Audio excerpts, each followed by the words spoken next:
What is up, hotties? Welcome back to another episode of Stay Hot, brought to you by our good friends over at FanDuel. If you're doing any sort of DFS or sports betting this NFL season, make sure you're doing it over at FanDuel or the FanDuel Sportsbook.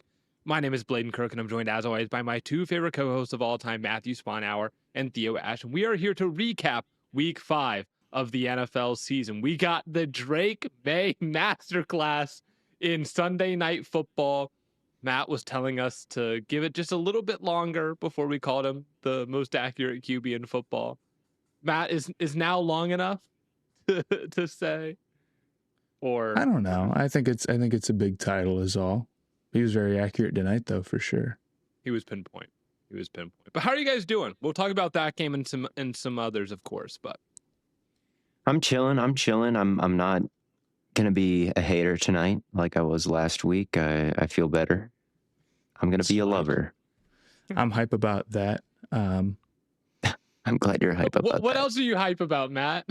Well, I'm hype about Theo being hype and being a lover today. I'm hype about the Cincinnati Bearcats getting a big time win against Iowa State. It's their biggest win in a long time.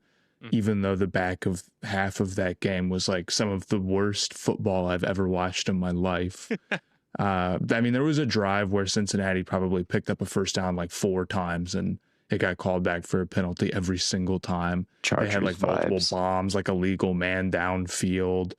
It was a nasty, like fumbled, and they were trying to protect a lead or whatever. But it was a great win regardless. I'm super hype, and their run game looked awesome. I don't know if you guys saw that highlight of Walker, their running back, like bowling somebody over. The thing is like that hit stick was crazy, and the next play he did the same thing and injured somebody. He is a monster. They have great backs. Royer's good. Sorsby. The accuracy's a little touch and go, but I think he's a good player overall. The weapons are better. And then I'm hype about Ohio State as well. I mean, they murdered Minnesota. They're really good.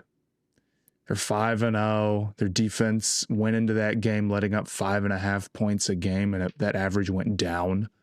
They haven't let up a touchdown in the red zone yet. And like they've covered the spread every time. And I feel like San's starting to open it up a little bit, and he's crazy accurate. Yeah. When he lets it loose, he's super accurate. So I'm hype about that. I'm going to the UCF game next week. So I'm in a good mood about all of that. Something. The Packers didn't play, so they couldn't stress me out, and so I'm feeling good about that. Oh, and 32 team fantasy league.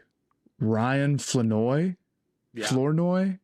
I picked him up. He went for 114. I started him. We put up 125 crazy. after Malik Neighbors gets injured and is out for the year. So I'm in generally a very good football mood. And the Panthers won. So and the Panthers everything won. is That's good. really what I was talking about. Was the Panthers got a win and Eric Collins was calling.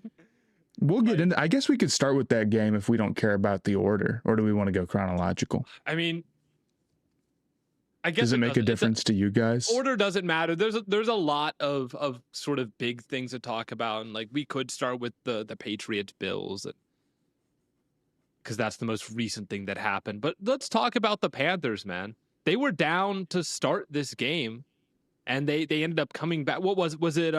17? 17. It was 17-0 off the back of a couple of really bad Bryce Young turnovers. Yeah. I mean, just like a completely inexcusable fumble where he just drops the ball, and then an interception where he just hangs it too high over the middle and it gets picked off. I mean, neither one of them are very good. And I didn't think it was like a marquee day for him whatsoever. I thought this was a pretty bad performance overall. But when he throws to McMillan, everything seems to be a little bit better. That guy's a beast. And he had some moments outside of the pocket. And on the final drive, on the final couple of drives, he had some moments under pressure where he was really money. And I was proud of that. I feel like when he stands in there and makes a throw and he knows where he's going at, like he's got it within him.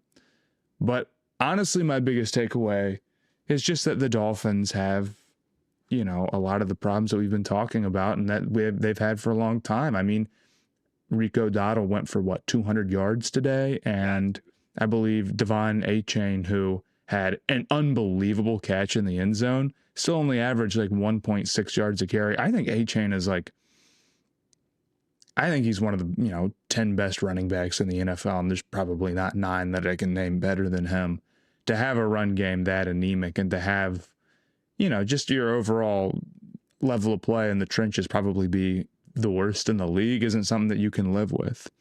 Like, even some of the guys that you mark down as like Miami's good player, like Sealer is just not at all capable of hanging in there and not getting pushed around in the run game. And like guys at the second level, Jack Jones is a horrific player in run support. I mean, truly, he had a couple of moments where he's not even like attempting to make the tackle, or he's got like that one where Dottle broke way off. That was partially Jack Jones. So, I give them credit because they're pretty banged up right now, but I think losing to the Panthers is pretty tough to stomach here, and I wonder how much longer McDaniel has. I think we could be down to a couple of weeks, but we've talked about that a lot already. I just wanted to give a shout out to the game I was watching. I was excited about the comeback, and I was excited about Xavier Legette had a really good catch for a touchdown outside of his frame, and I think the Quentin Johnston arc is underway for him. I think he's getting 1, 2, 3 of those every week from here on out. So, yeah, I don't know if there's anything too crazy to report from that game other than kind of stuff that I feel like we already had takes about, but it was a cool win nonetheless. Panthers got to get their 5 that puts them out of top 5 pick range somehow. So it was a good one to get. Yeah, the run game was totally the storyline. 239 rushing yards compared to 19 for a whole game where you had an early lead. 19 rushing yards the whole game, and you had an early lead. That's insane. Just crazy. I mean, they cannot... It's worth mentioning the Panthers' offensive line right now is incredibly beat up. Like, there is no Hunt out there. Mm-hmm.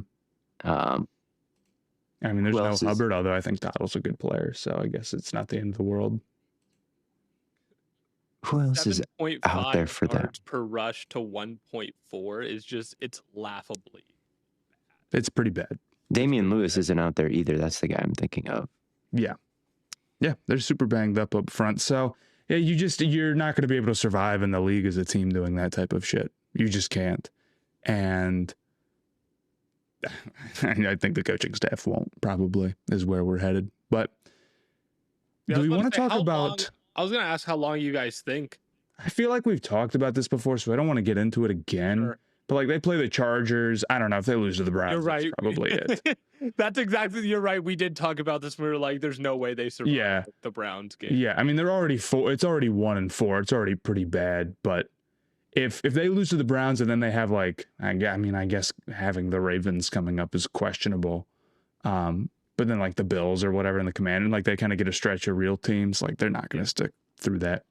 I want to talk a little bit about that Thursday night game, though. Speaking of teams that have injuries but have made do in spite of it all. Pretty gutsy performance from Mac Jones and from the 49ers, who went up against a Rams team that got a great performance from Matthew Stafford, who was absolutely balling, and came out with the win, albeit it did feel like, I didn't want to be too negative about it on Twitter because I thought it was a gutsy win for the 49ers. Did feel like the Rams blew that one, of course. I mean, they had the ball on the goal line and fumbled it away. I mean, I kind of want to ask you guys about that final offensive sequence for the Rams in overtime, because it was 4th and 1, and the last time we saw Kyren Williams out there on the goal line, you're right, Matt, he fumbled, and then they fumbled again, and he got stuffed again on 4th and 1. I feel like we just saw Matthew Stafford like rolling out to his left, rip a pass across his body halfway across the field. Mm-hmm. I would have put the ball in Stafford's hand in that moment. Yeah, I don't disagree. You got multiple quick game one-on-one winners like Adams and Puka. I mean, that's what I'm saying. I think taking the ball out of Stafford's hands was a wrong call. Of course, it's like hindsight 2020, easy to say that when the run doesn't work or whatever, but personally, I felt like you had to give Stafford the keys to the game with the way that he was playing. Yeah, that's like hindsight 2020 for sure, but also feed the hot hand. Stafford was on a heater that entire drive and in the fourth quarter as well. Like that's the guy I would want with the ball at the end of the game. Sucks that you can't QB sneak him. And it sucks that they don't yeah.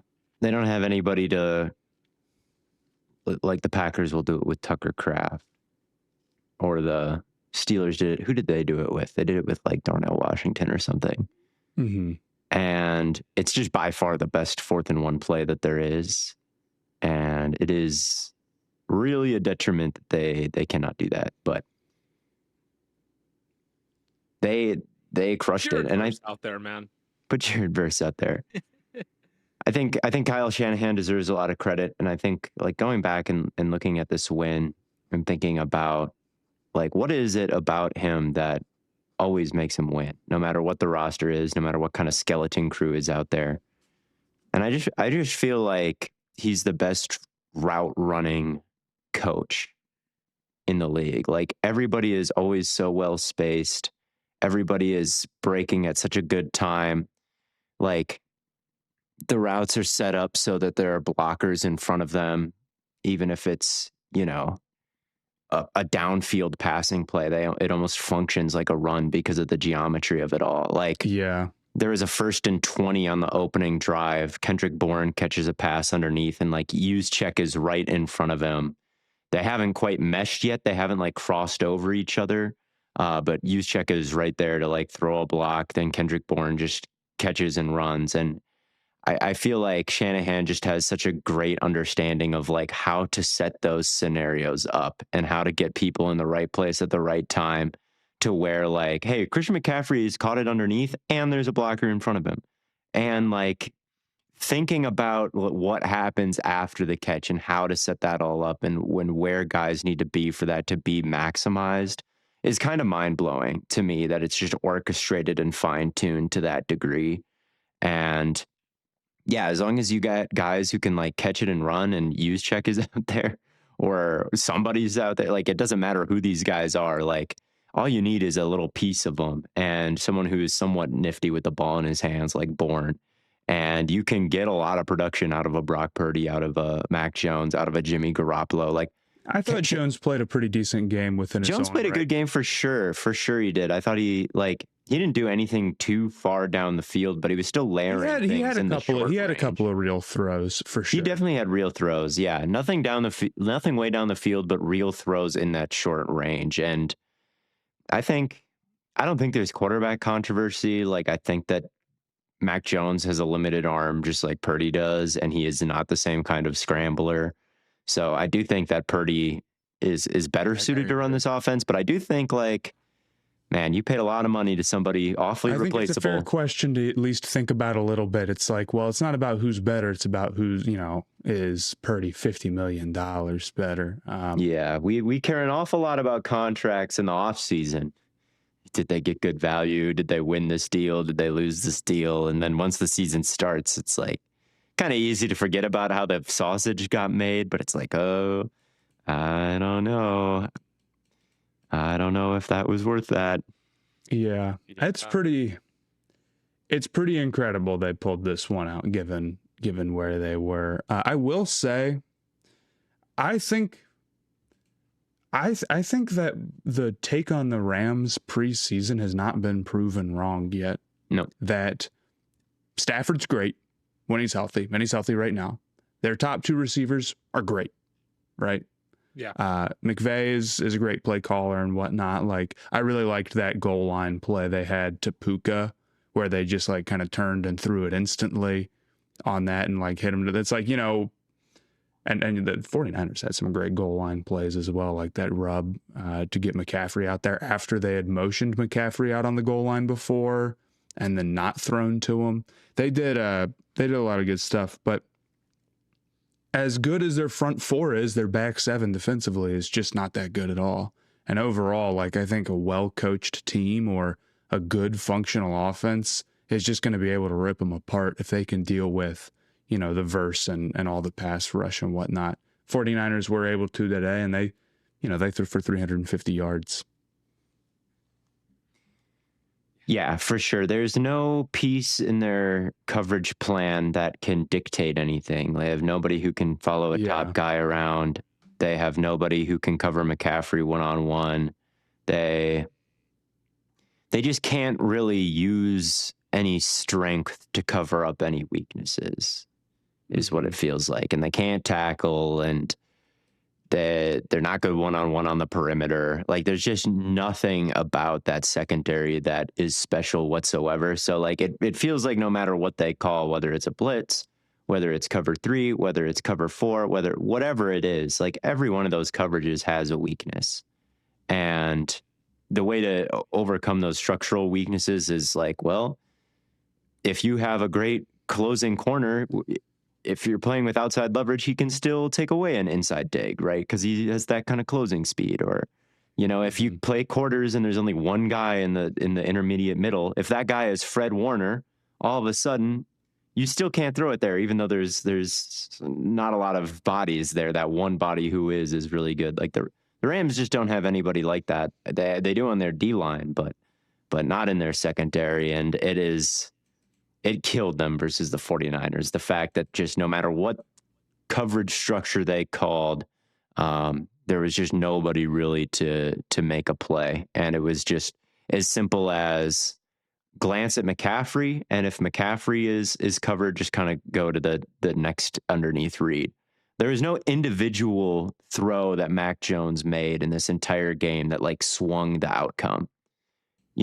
Like there wasn't a single individual throw like Stafford's rollout. There wasn't a single high. He didn't have the high level. He had one. He had a whole shot against cover 2, I think, over the left side of the field. I forget when, honestly, but I remember seeing that one and being like, that was a pretty good throw. And it was within a decently tight window. It was pretty far down the field. And Jones, he's a backup playing with a receiver room that's only, he gave Kendrick Bourne 11 targets, 60 overalls. Yeah. I'm talking statistically, like when you look at the big win probability swings and the RBSDM box scores, none of them are Mac Jones throws, completed throws. Like they just it was death by a million cuts, basically. Right. There was no turnover. There was no there just wasn't much. It should be that if there are no explosives in the pass game, or very few explosives, you should be able to get the win if you win that battle. But like that's not the case for the Rams, because they just can't quite tackle. Like all these little plays just have 5 extra yards tacked on, have 6 extra yards tacked on, and it just kills you slowly over the course of the game. Yeah. The 49ers just have no business being 4-1 right now with the injuries they've had. Shanahan's elite. Do we want to move on?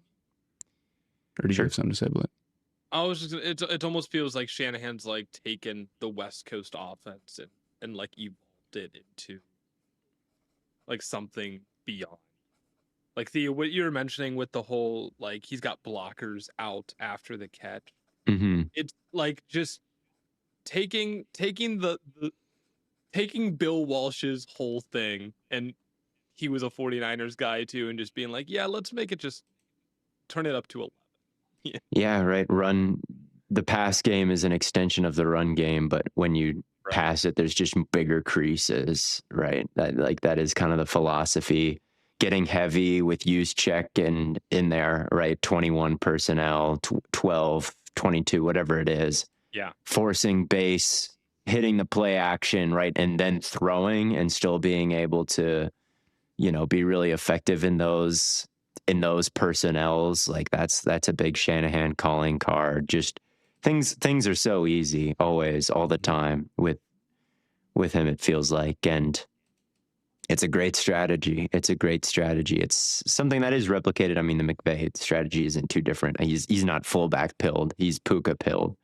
But so it's still like playing with kind of like a fullback in some ways. It's still getting to plays you wouldn't expect based on the personnel that is out there. But his is more get light to run, and then Shanahan is more like get heavy to pass. And it works quite nicely. And McCaffrey is somebody who forces a lot of single high. He forces a lot of rotation down. He forces a lot of eyes underneath. And that opens up the intermediate. Like, even though I do like he's not very efficient running the ball this year, he's still got that sense of timing underneath. He's still somebody who stresses things for intermediate routes like so heavily because they throw it to him so much, and he catches everything, and he's just an understander of like setting up linebackers on choice routes, like breaking right when Mac Jones needs him to, like all these little things that make him a very solid wide receiver. Like, he's never stuck chip helping too long. Like some running backs like spend a little bit too much time scanning, get like caught up in the wash. Without the running back, you can bracket an intermediate route. Like with McCaffrey on the field, there's just none of that. And he makes things work so much smoother in the pass game while also still possessing like really elite cutback vision and like doing that over and over again. So it's like maybe he's not breaking off any explosive runs, or many explosive runs, but he's still kind of just plugging along and getting some tough yards. And yeah, he is a serious weapon for them. And then there's the, play action pass protection, and then like they'll toss it left and then pretend to check it down right, and the middle opens up for the tight end. Like all these that reverse and like the reverse back into a screen. That was a great play. That was a great one. That's one of the cutest plays that's worked this year. There are a lot of flea flickers today. Have you noticed? There's been a lot of flea flickers all year. These coaches have become completely obsessed with the flea flicker. And look, the flea flicker is a classic and great play. But it's becoming maybe a little bit too common. Yeah. A little bit. It might be. I wonder why that is. That might be something to ask a coach if we can talk to somebody. Get our hands on one. Get our hands on one. Vrabel called a flea flicker after the Bills had already called a flea flicker in the Sunday night game. And like, that's awesome. It's just like, why? Maybe at the Super Bowl we'll get to talk to Vrabel about it. Hey. I want to talk a little bit about Browns Vikings. It was the Monday morning game, or the Sunday morning game. I watched it. I was up, and I was teed in. Two big takeaways, or maybe three big takeaways. First off, Quinshon Judkins is like incredibly good. He's like a serious bell cow. His burst is incredible. He just runs at a different speed and makes decisions at a different pace than I think the other guys do. Like, Jerome Ford has always been a little bit, I feel like, dancy behind the line, and he certainly just doesn't have the power of the burst. Yeah, he just doesn't have behind his pads. He just doesn't. And with Judkins, it's a completely different level. They gave the ball to him about as much as they possibly could. I think he had like 25 total looks today, in part because they just decided, well, it's in part because of a couple things. First off, I think running into the teeth of this Vikings defense is not always the worst game plan in the world. Their defensive tackles are spec'd a little bit more into pass rush and like doing cool shit on stunts rather than being like big hog mollies or whatever, who are getting up and stopping the run all the time. Although, shout out Levi Drake Rodriguez, who I've watched a little bit of recently, and I think he's a pretty strong player and maybe can fill that role for him, and has been seeing a lot more of the field. But they're not always putting him out there, and they're not quite as spec. That's not always what Flores wants to do. I also think that they were doing that because they started Gabriel today, and it was a fine game from Gabriel. Like, it's a 200 yards and it's a lot of two touchdowns. Single side of the field read stuff. I mean, I think everything was just like all the way underneath, basically, outside of like maybe he had one throw to Njoku that was pretty much just Njoku going up and getting it. It wasn't really like a good pass. It was like, so they had, I'm trying to remember what the other route they had. I think Njoku was running a corner and they had another receiver out there running just like a speed out or something. And so you kind of get the ability to sort of attack that whole shot a little bit if you think it's there, but you're not really like getting from 1 to 4 in terms of like your progressions there. So it's like it allows you to be a little bit aggressive without like asking too much of your quarterback still, which is like clearly what Stefanski was trying to do, is just like not ask the world of Gabriel in his debut against a Brian Flores defense. Yeah, I'm interested to see how that develops. Frankly, my concern is that Gabriel just doesn't have the facilities to be somebody who is attacking like more than what he was doing today. And like he doesn't have quite the same, he doesn't have great scrambling ability either. So I thought this worked fine for today for what they wanted to do. I mean, but I don't know. I wonder what the long-term play is here.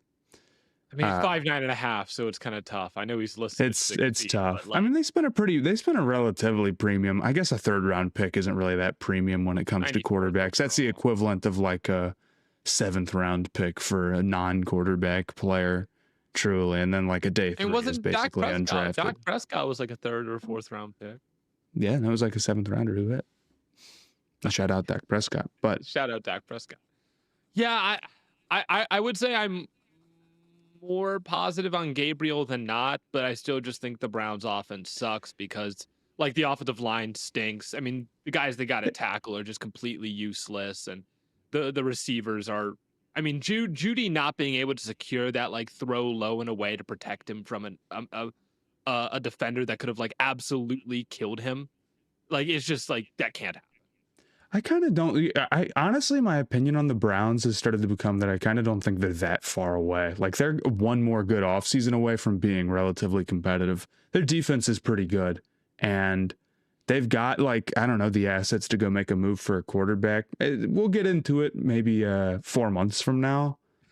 Yeah. But considering where they're working from, even though they're still like pretty bad, and I think their offense is just going to be bad because they just don't have the guys necessary to have a real passing game, I don't feel terrible about it. It's as far as they don't have the guys have a real passing game. They don't have any like real winner in any capacity. They don't have a single like game-changing player on offense. And that's the thing that like even if they had a quarterback, like if they had a guy as good as Drake Maye, maybe I think you'd start thinking about the offense a little bit differently.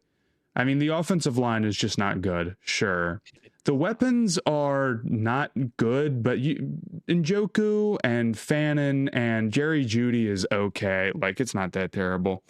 And as far as the Vikings go as a whole, I mean, Justin Jefferson balled out. He had a couple of ridiculous catches that got them this one. He just makes you right every time.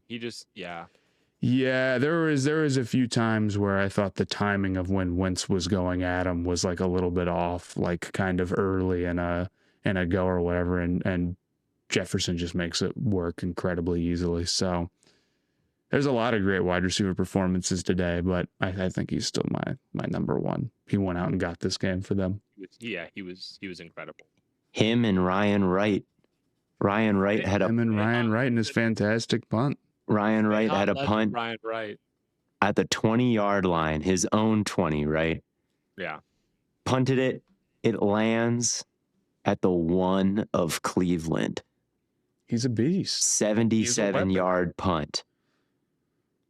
And because he punted it there and the Browns went 3 and out, the Vikings got the ball with really good field position. They immediately fumbled with the really good field position, but Ryan Wright is what allowed them to overcome that fumble because it didn't happen in like the worst place, I guess. Like it didn't give the Browns the ball on their side of the 50, which ended up being a big deal because, like you say, Blaiden, the offense is kaput. No one was open for Gabriel. He had to scramble around, made a couple guys miss.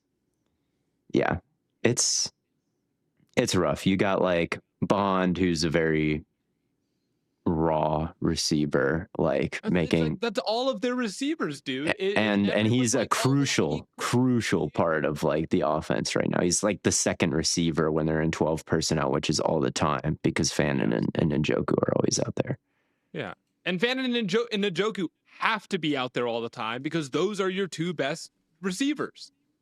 And if they're not out there, then it's like it's Judy and it's Bond and it's Tillman, like, and all of these guys are like, well, they're kind of, but none of them are.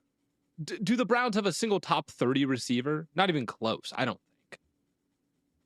think. Yeah, their receivers are bad. No one's denying the receivers are bad. The offensive line's bad. It's just, I don't know. I'm upset because I deal with a lot of people who want Kevin Stefanski gone, and I'm just like, dude, it could be so bad. Like, you don't understand how bad things could get if they fired Stefanski. Like, things could get not only would things get all-time bad for the Browns, he would end up coaching the Ravens and they would win the Super Bowl. Like that is what would happen. And I'm yeah, they did. I mean, they called a good game. They won the turnover battle. I mean, they got 2 fumbles. Gabriel didn't throw any picks. Like, life was putting up 17 points was a huge win. Really, the defense is disappointing for the Browns. That 17 points didn't win it for them, as far as I'm concerned. Yeah, I mean, I could be wrong. Let me check the play-by-play here. The Vikings' final drive. Oh, okay. So it was broken up into 2 drives. Yeah, no, this is ridiculous. Okay. The Vikings have a drive that reads out because of all the penalties that happened here. 6 plays, -2 yards, 3 minutes and 26 seconds. That's kind of, I don't quite understand, but sure. I don't quite understand that either, but it's like, I guess it's 6 like functional plays. Right, yeah, you could get a first down and then get a 15-yard penalty, take a bunch of time off the clock or something. But it's like, between that and then they had the last touchdown drive went 10 plays, 80 yards, 2 minutes, 40 seconds. And the Browns had 3 plays, lost a yard and punted immediately. So it's like, people look at that last drive for the Browns and was like, Kevin Stefanski can't like call up a clutch game. And I'm like, hey, he's just got a rookie quarterback back there and a bad offensive line and bad receivers. I don't really know what you want him to do. Call the best game. They could have Shanahan. I think they would still have a pretty bad offense. But maybe Shanahan's a different level. I don't understand why any team ever can't get wide receivers going. Like the Eagles, I watch the Vikings play and it's just like, okay, we'll run a speed out. And like, that's always going to be one-on-one because like the corner is never going to have anybody outside of them. It's like, why don't they just like, why is there ever games where wide receivers don't get the ball? Like, just dial up the 7-yard out. Throw it, it's going to be there. Well, here's the problem with someone like Gabriel, right? Is he's so small, so he can't really throw over. This is why you don't see guys like him and Kyler like throwing a lot of passes crossing over the middle. But that also couples in a problem where if your tackles are bad, where are you seeing a lot of pressure? Where are you seeing the pocket kind of drop back? And then all of a sudden you can't throw those. Yeah, you have to step up and then look over the middle and throw them. And so that makes the timing off. It totally messes with everything with Gabriel being as small as he. Like, there's so many problems with the Browns offense that Kevin Stefanski is not going to fix. And it doesn't matter who you put in there. Like, they're not getting fixed. Yeah, but I mean, the Vikings tackle situation is also garbage in this game. Yeah, but and the Carson offensive Wentz line is like 6'4". Right. So it works out, and they've got Justin Jefferson. They do. His catch with 1:36 left, the one-on-one on Ward. Yeah, on Ward, and Ward's like stuck to him like glue, and he just catches it anyway. Like, what are you supposed to do, man? I'm cool. He's like so physical without being pushy. Like he's not necessarily this AJ Brown like subtle push off, just can't knock him off his track whatsoever just because he's built like a tree. But at the same time, like pushing on Jefferson doesn't do anything. Like I feel like he just moves with a different level of confidence. I know this is starting to get into sort of like Moneyball scout conversation. Well, not aura farming necessarily, but You just push on him and nothing happens. Right.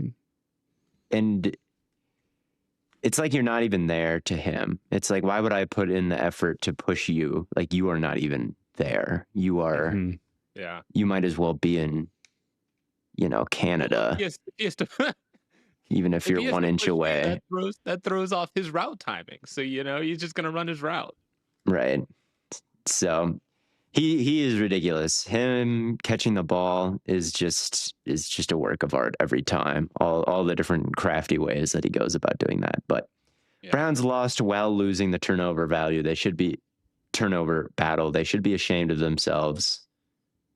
Denzel Ward should be ashamed of himself for trying to bait Carson Wentz and for trying to bait Carson Wentz and then just letting the ball sail over. Letting the ball sail to the back shoulder because he's too far inside. He's not widening. Whatever. It was very funny. Selling Ronnie Hickman. He's got inside help, and he's like not widening whatsoever. Bro, yeah. He wanted a pick six to end the game.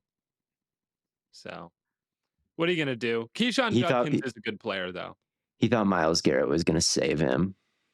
But sadly, I thought Myles Garrett was going to save him too. Myles Garrett came off the line on that play, and he popped the shit out of that left tackle. And I was like, oh, he's going to.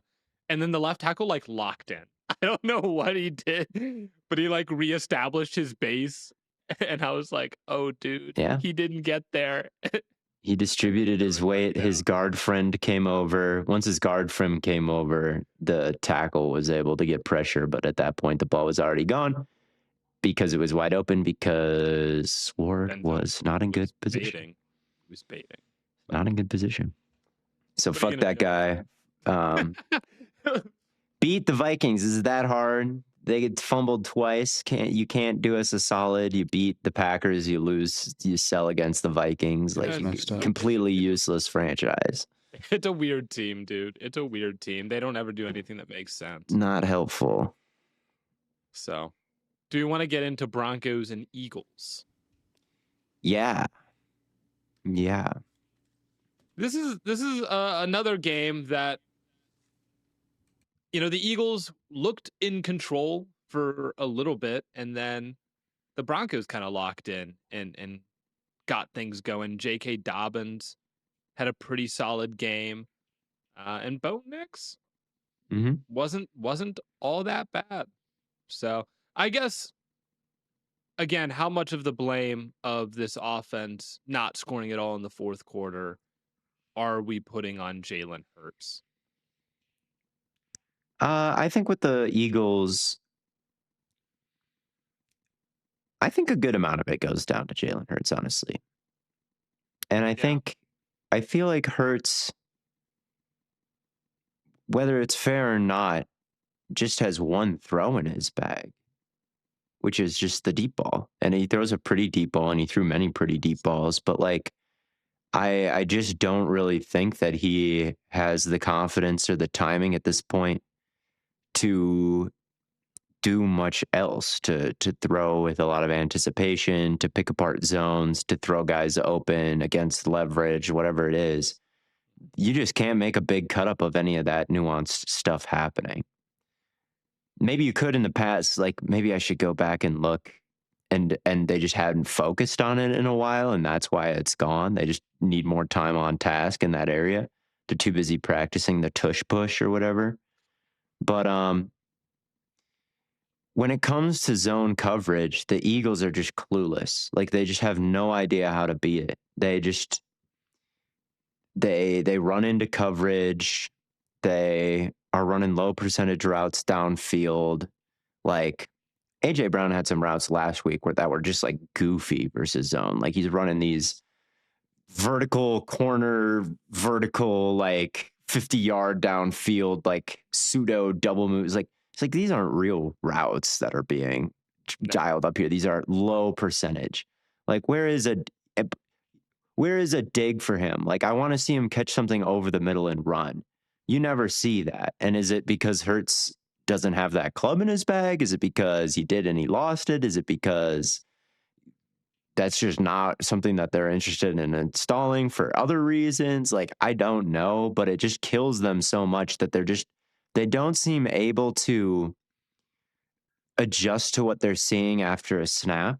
Like, if there's a rotation, then maybe you should break this route off at a different angle. That kind of stuff like doesn't happen for them. Like, they just kind of run one thing, and if there's somebody there, there's somebody there, and it just oftentimes there's somebody there. Like, they just don't fit their routes to the empty space, and it just is crushing to them. It's crushing to them because in the past they've only ever seen man. Like, since 2022, since Hurts became the starter, even before 2022 when they were in the Super Bowl, like, teams made the decisions. They want to load the box. They'd like to blitz. They'd like to take away the rush threat as much as possible. And they would live with one-on-ones on the back end. Like, last year, they saw more man coverage than anybody else when they dropped back. They saw more single high than anybody else. This year, going into the Broncos game, they were 30th in single high rate against them. So that's just a drastic change in how teams are playing them. It had to be done. I think it should have been done a long time ago, but it had to be done after they won the championship. It's like, well, clearly that's not working. Now it's definitely time to try something else. And they were 21st in zone DVOA last year. So they weren't good versus zone last year, but they weren't seeing it because of the run threat. Right. This year, like, the offensive line is rough. The Jurgens-Steen combo is just terrible. Like, Barkley doesn't really seem like he's the same home run hitter that he was last year. Maybe all those carries really are getting to him, but he's not off to a really hot start or anything. Like, I mean, they gave him 6 carries. They gave him 6 carries. He was their leading rusher with 30 yards. Like I said, there's just a lot wrong with the Eagles right now. I just don't even think they're anywhere near Super Bowl contenders when this is the way the offense looks. Like, there's just not any other offense out there outside of maybe like the Dolphins today, right, with 19 yards over the course of an entire game, where it's like, how can you let a crucial aspect of playing offense just like rot on the vine like that? The Eagles, I feel the same way about. Like, it's as severe as with any team. There are issues, and they're just schematic incompetence, it feels like, where if it's not just one-on-one, they can't get anything done. It's more bizarre, but I think it's less like, I don't know, Miami, because I don't think it's a personnel problem for the most part. They have the guys to have a better pass. Unless Hurts is a personnel problem.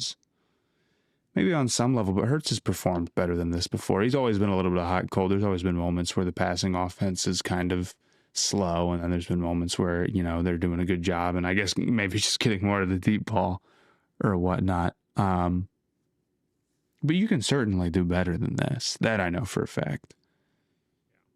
I almost wonder if they need to find ways to create man coverage looks for, like, out of zone. Because at some point they need to run the ball then. Yeah, I mean, at some point, yeah. No, yeah. But it not even necessarily force teams to run man coverage. But at some point, zone turns to man. Mm-hmm. Right? So you need to force looks for yourselves. You need to force route combinations that allow you to get the looks that you want. And that's where it does come down to a play calling thing, where it's like, I get why Eagles fans want Patullo gone, because, like, you cannot tell me that you threw the ball 38 times and AJ Brown caught 5 passes. Like that blows my mind. 5 passes for 43 yards and you threw the ball 38 times. I'm sorry. No. Yeah, for sure. It's a good point that zone turns into man, and you can draw up certain routes to get one-on-ones that simulate man, and the Eagles can't do it. Like, the Eagles just don't understand how to do it. Like, they don't run the type of routes necessary to get those looks. Like, they've got the opposite of Kyle Shanahan going. Yeah, 100% they do. 100% they do. Like, last week, like, I've got a sheet, like, of all the coverages and, like, what each coverage basic weakness is. It was from some, like, PowerPoint some coach put together. And I'm just, like, comparing what those weaknesses are when I see them to the routes the Eagles are actually running. And it's like, The deep middle is a weakness of cover 2, obviously. Is there any route in the deep middle when cover 2 gets ran? No. If it's quarters, like, you can occupy the safety with a vertical from the tight end, and then the wide receiver is one-on-one. When it's quarters for the Eagles, maybe the tight end goes vertical, but then A.J. Brown just, like, runs into the nickel and stops. It's like, what? Why don't you run a route based on what you're seeing after the snap instead of, like, being wrong pre-snap, you know? Like, it just doesn't seem like they're doing that whatsoever. And in this game, like, they made a halftime adjustment. They played more zone after the first half, and it just, boom, all the offense gone for the Eagles. They should have been playing zone the whole time. I don't know why I know the Broncos calling card is man, but, like, they should have just, every team should go into the Eagles just playing as much zone as they can. Cover 3, sure, do it. Keep an extra guy in the box. But if it's cover 3, they can't beat it. They won't call 4 verticals and rip the seam. Like, they don't know how. They don't know that beats the cover 3, I guess. They won't throw an in between the 2 hooks. They won't do anything that beats any coverage. Like, maybe once every other week they have, like, a really good play versus zone. What cover? Do you know which coverage look they're facing the most in terms of zone? Probably cover 3, just because that's the most common one. That seemed to me like what they're facing more than anything else. Like, starting in a 2-high shell, rotate down to cover 3. Like, that's usually the basic Goldilocks zone. So yeah, I think they're facing that more than anything else. But yeah, they can't beat it. Like, and it's a square in, a dig, same thing, different terminology. Yeah. Great versus cover 3. How many times has Burrow hit Chase between the 2 linebackers when it's cover 3? All the fucking time. Yeah. How many times has Hurts done it to A.J. Brown this entire year? 0 times. 0 times. And they see it all the time. So it's just very disappointing. And it has to get better. Otherwise, they won't make it back. They won't win the NFC running routes like this. Who knows what's going to happen? They can lock in, I mean, but they can't win the way they could also move off of Patullo. Yeah, that would be locking in. I think at this rate, there's no chance he makes it through the season. If it keeps going like this, would you just stick by this and because it definitely will sink your season. They've had one half where they locked in and looked good. Yeah. And they were getting it. And it was against the Rams secondary that their secondary stinks, man. Yeah. AJ Brown versus Mr. One Pick above Gonzo himself, Forbes. Not right. Do you think they make it through? Do you think Patullo makes it through the stretch of Giants, Vikings, Giants, Packers? I honestly have no idea. It's so tough to tell, like, with a coordinator mid-season first year firing, but, like, I think it's really on the table. Really Sirianni bad. did it to Brian not Brian. They what happened in 2023? Eagles fans know. But Patricia was promoted halfway through the season. Now Patricia did a terrible job and was literally doing Madden the Madden plays, no stunts, like no pass offs, no anything. It was just like Madden pass rushes and coverage. Because he went in mid-season. Like, he didn't fix any of the issues and they were first round exits. But yeah, it's these in-house promotions are like not the move, clearly, for Sirianni and the Eagles. I was about to say, for the Eagles, maybe if you're Tampa Bay. If you're Tampa Bay, you're fine. You're chilling, but not for the Eagles. Not for the Eagles. Detroit, sure. Not for Sirianni. Not for Sirianni. Just can't get it right. I think they should fire Sirianni mid-season. Mid-season Sirianni fire and promote Big Dom would be to OC. Okay. That would be a shocking development. Big Dom would call nothing but runs. It would be a shocking development. Hey, run up the middle. Now run to the outside. Would probably be better play calling than what they've had. We're just running zone read with Saquon. That's not. I don't think Big Dom would say it. Like, Hurts, call Hurts's. Jalen, it's time to call your own number. I have no idea what Big Dom sounds like. Or what is Eagles vocal. Fans? Let us know in the comments how Theo's impression is. The Broncos also played and they won. I guess that's true. They did. Bo Nix had a third down. I think it was 3rd and 15 in the second half. And he was well protected, but he moved from the front side to the back side. Cortland Sutton was about to hit the brakes, throttled down, but Bond was in the throwing window. I think Nix looked off Bond in the flat and then went back to the Cortland Sutton comeback route and ripped that and converted 3rd and 15. Probably the best throw. Not probably, definitely the best. Well, he had that one against the Colts where he's running on the sideline, and that was pretty sick. But this one was the best in structure, eye manipulation, like reading the whole field type of throw that he had made all year. And it's so good to see that from him because, like, again, I can't stress enough how bad he was in structure week 1. Like, it just was as bad as it gets. And it's just gotten a little bit better. Game after game after game, I feel like he's gotten a little bit better. And that's kind of how it was last year as well, where it's like he was terrible the first month, he was mid the second month, and then he was very productive the third month.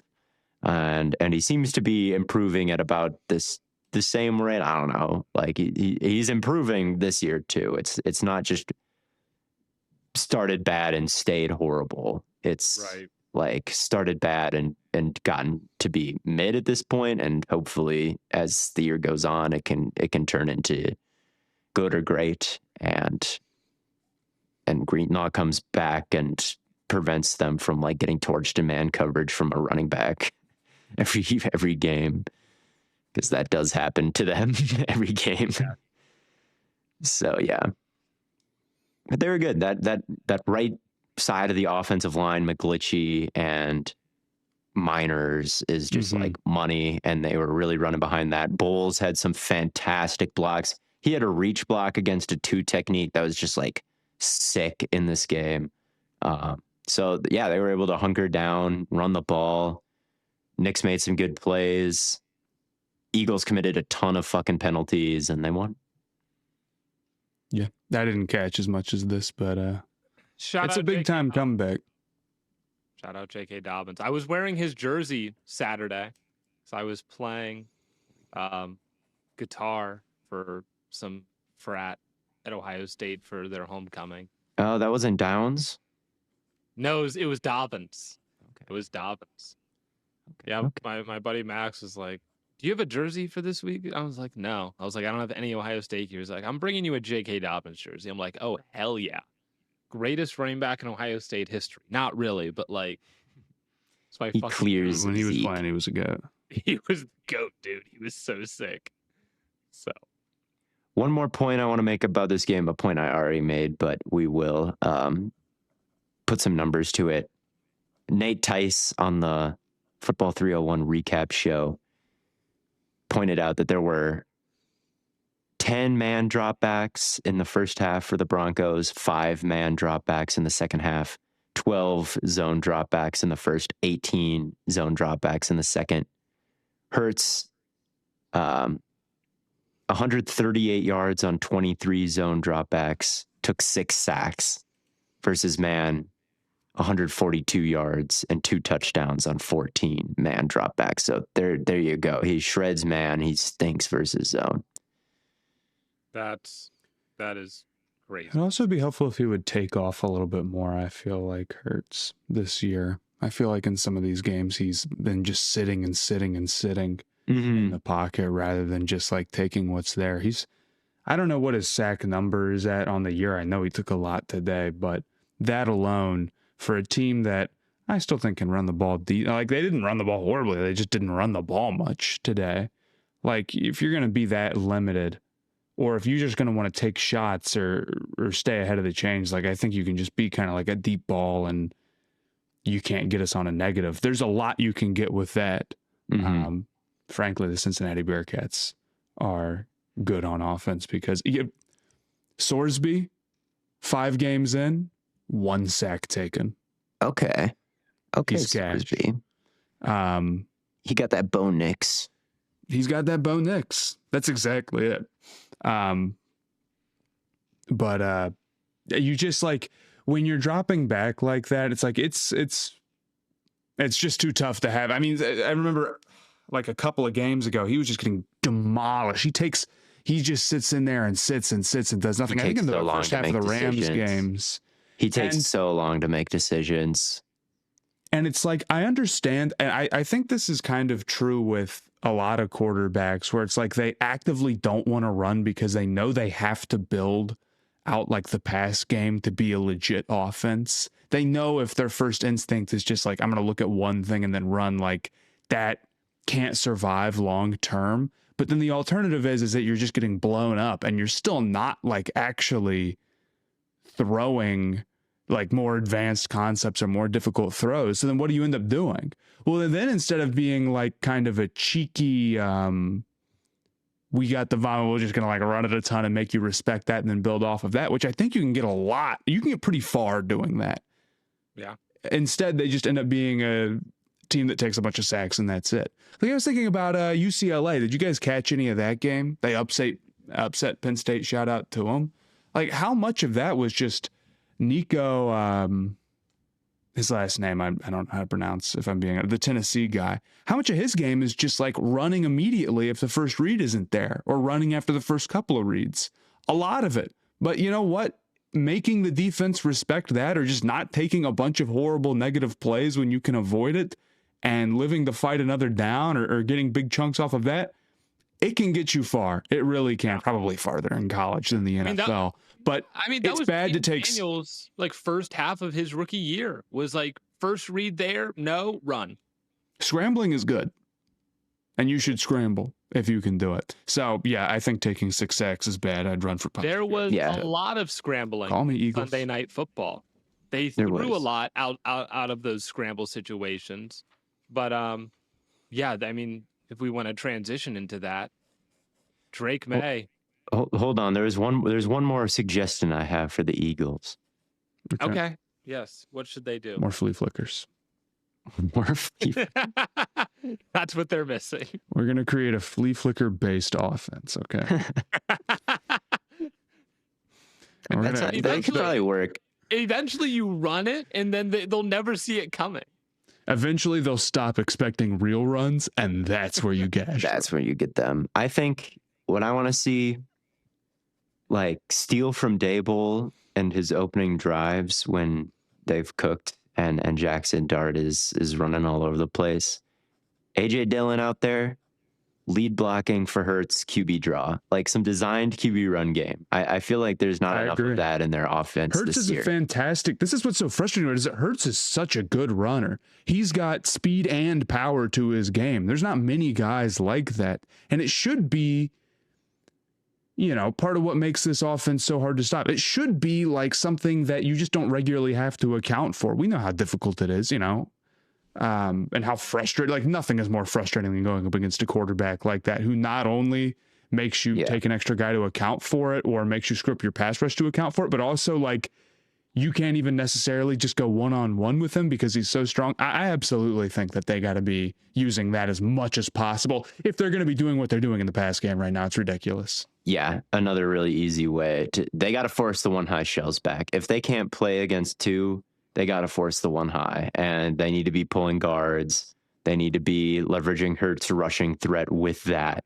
Like that was such a successful strategy for them last year. It was like pull guards, fake the handoff to Saquon in the opposite direction. Hurts follows the pullers. Like that kind of QB power read was like they beat the Ravens last year just on that play pretty much. And maybe I'm just memory holding it, but like I don't think I've seen much of that this year from them at all. I just feel like it's just very basic zone runs, zone read, handed off to Saquon. Like the stacks, the climbs up to the linebackers aren't good enough to be efficient. It's mid. It's so funny their offense is what it is and they're 4-1. I know. This is the thing about the Eagles is that you'll be like, it's the worst offense I've ever seen in my life. They're calling Madden plays. They've got NCAA 14 booted up on the sideline. I think that's from a movie. But and like they'll still get a lot of wins. They're still pretty good. So I think there's a lot of room for them to turn it around. There is. Also, shout out Cortland Sutton for giving Quinion Mitchell the business today. He's kind of like, he's always been a good player, but he's kind of like having his best years, his best moments, like now, even kind of at 30. Yeah, for sure. He spent a lot. I feel like he spent a lot of his younger career injured. Yeah, he was banged up, I guess. Yeah, he's a great player. He is really good. He had a crazy catch where Quinion shot his hands right through Sutton's arms, and like Sutton just did not affect Sutton whatsoever. Like run it, some scrambles, like some deep shots, and then like just those one-on-one ISO balls to Sutton is like the Broncos offense. Like it's not completely all encompassing. It's not like absolutely everything is there that you'd like to be, but they've got enough calling cards where it's like, all right, there's enough here to work with. I can still see the Broncos winning this division because the Chargers are falling off. I think the Chiefs are going to roar back. So like, I don't think the Broncos will, but as it stands right now, I feel pretty good. I'd be feeling pretty good about getting second if I was a Broncos fan, because the Chargers are getting the brakes beaten off of them at this moment. Good day. Too bad. Not a good day for the Chargers. Not a good day. But you want to talk about Drake Maye, Blaiden? Go ahead. I want to talk about Drake Maye so much, dude. He is the GOAT. And honestly, I think you could have said he was the most accurate quarterback in the end. Maybe it would have jinxed him. Maybe he wouldn't have had the game he did tonight.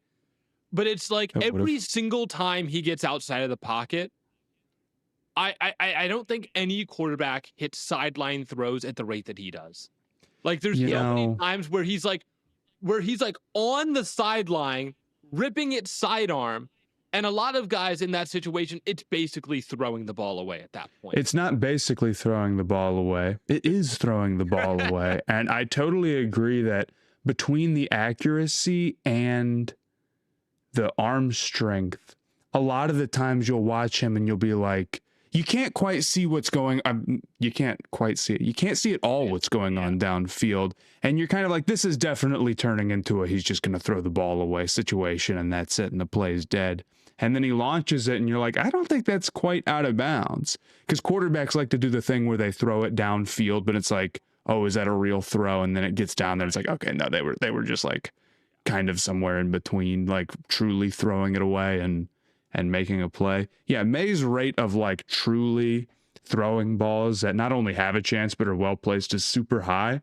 And that's a massive difference maker, because I think a lot of times if you watch a quarterback, you're like, well, there was nothing on that play. Like, what can you do? But QB is the most important position, and giving yourself a chance to create explosive plays or just to move the ball forward at all is out of, nothing. I mean, that's what you draft the guys high for and pay them for. Absolutely. Also, I mean, go ahead. The Diggs completion, that was a completely ridiculous play, and is why being a big, strong, athletic quarterback matters. I mean, that's the type of stuff where, again, if he had gone down on that play, you might not necessarily watch the film and say negative marking for Drake Maye, but it's certainly a positive marking. And again, why you draft the guys high, that he was able to pull that one off. So he's a great player, man. And I think there's a lot of room to grow both with him and the offense as a whole in terms of like what heights they could reach. Although Diggs was great today. Diggs had a very good game. Kayshon Boutte had a good game also. Mm-hmm. But Drake Maye is also immune to like ankle biting.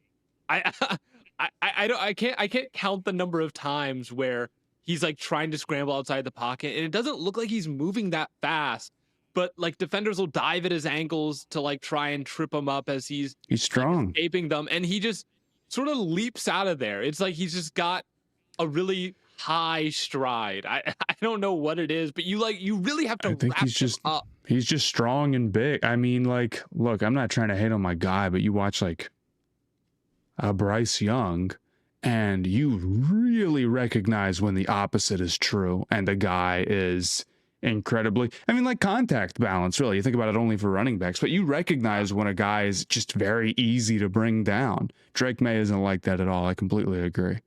So, yeah, he's he's such a difference maker. And when he did get sacked, like it was usually like it was a 1 yard loss or like no gain because he's like working back to the line of scrimmage. He is as good as it gets. I think he's got to be in some sort of top 10 discussions right now. I think he's easily top 10 in quarterbacks you would take if you were starting a franchise. Yes. Right now. That's not even a question. That's not even a a question. So, because you'd take him above Stafford. Yep. Oh, then. I mean, yeah. I mean that there's a lot of vets, so you just be like, yeah. Well, Stafford's like 37. So. Yeah. You may even. That's an interesting question. Okay, name the guys that you would take over Drake May starting a franchise right now. I'd take Mahomes. I'd take Allen. Yeah. Lamar. Yeah, I think I would. But like even Lamar, I'm immediately like, dude, really? I'm not quite there with. I'm not there, but like high on him. I'm taking Lamar still. What about Herbert? I'm saying outside of contract, too. No contract consideration. Is how good is Lamar going to be when he's like? You're missing one of the top 5, Theo, and you said you were going to be loving and nice today. He's probably going to be pretty good. He's probably still going to be good. I don't know. Same thing with Burrow. Burrow's 28. Here's my thing with, the thing that worries me about Burrow at this point is all the injuries that he's had. Okay, you can get off on the health technicality. Playing does matter, I guess. Playing does matter, I guess.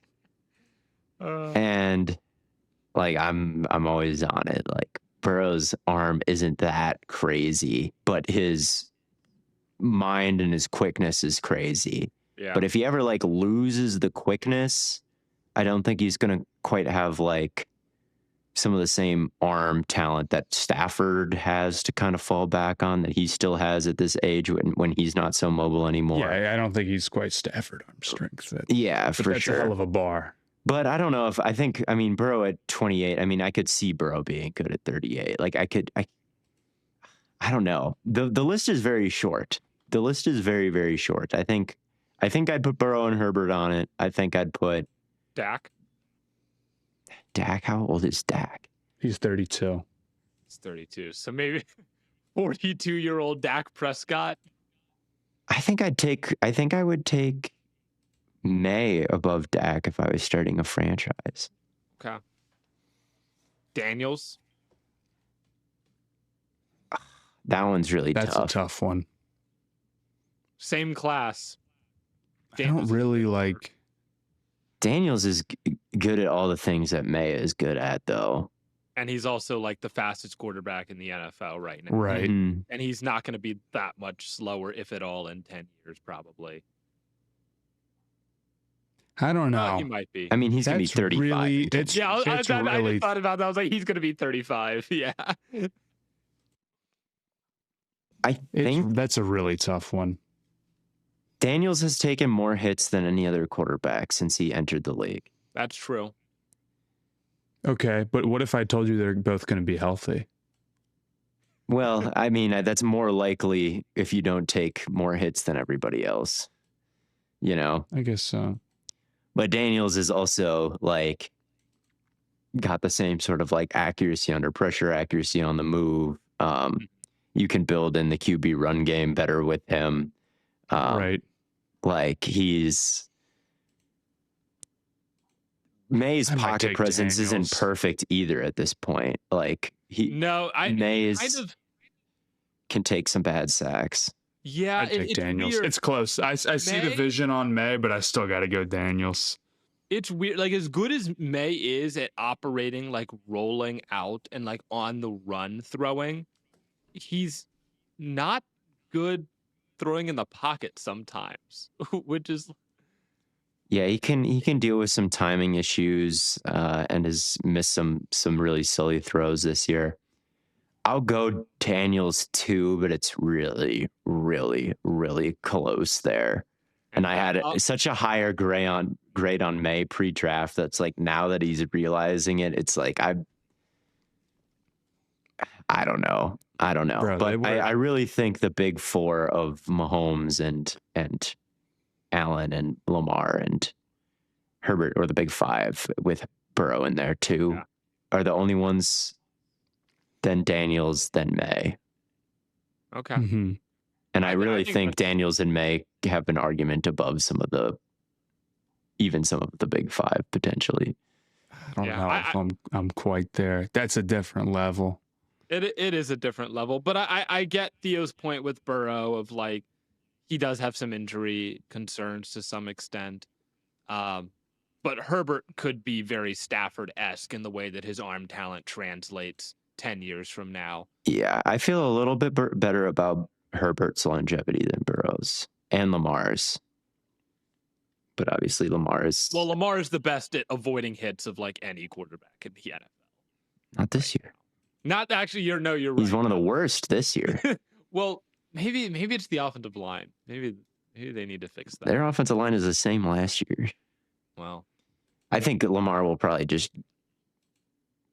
shake that, but it is true right now. Yeah.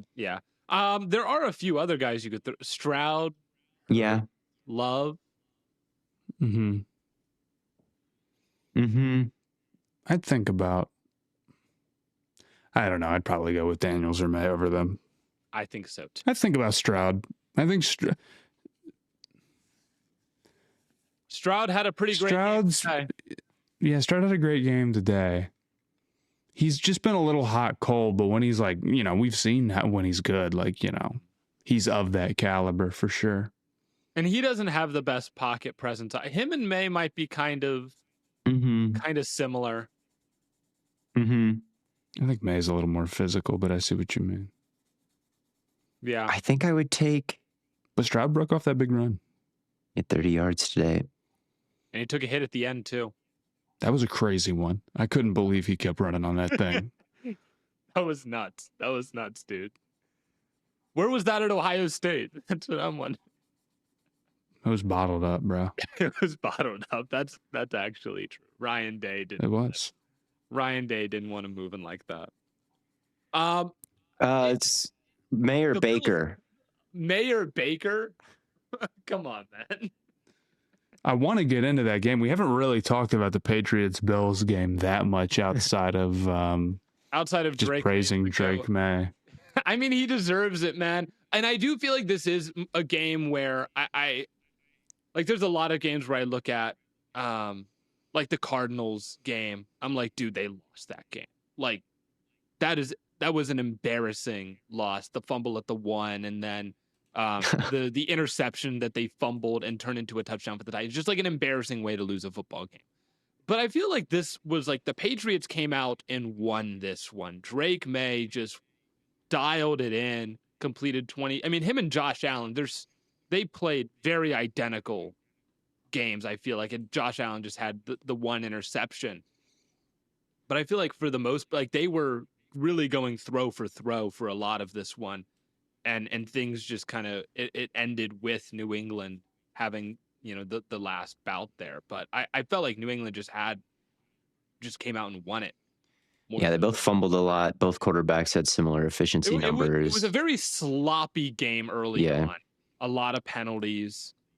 And maybe that's where you say Buffalo maybe did lose it because they just didn't play. They beat themselves in the first half. They 100% beat themselves in the first half. The fumblings are 6-3 at half. Like it wasn't like they were for sure. But Buffalo hasn't lost the turnover battle in like 23 games before this. Like that is just so uncharacteristic of them to turn the football over at all and to take as many negatives as they. There's just not that many possessions in a.